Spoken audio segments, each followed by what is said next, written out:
ہم سے اس حدیث کو ابو الیمان نے بیان کیا، ان کو شعیب نے خبر دی۔ وہ زہری سے نقل کرتے ہیں، انہیں ابو ادریس عائد اللہ بن عبداللہ نے خبر دی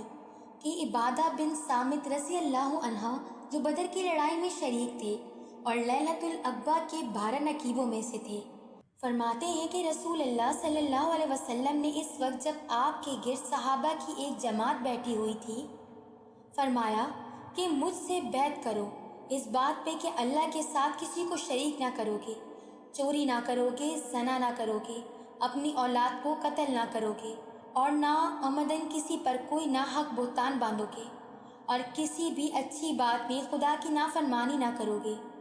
جو کوئی تم میں سے اس عہد کو پورا کرے گا تو اس کا ثواب اللہ کے ذمہ ہے، اور جو کوئی ان بری باتوں میں سے کسی کا ارتکاب کرے اور اسے دنیا میں اسلامی قانون کے تحت سزا دے دی گئی تو یہ سزا اس کے گناہوں کے لیے بدلہ ہو جائے گی،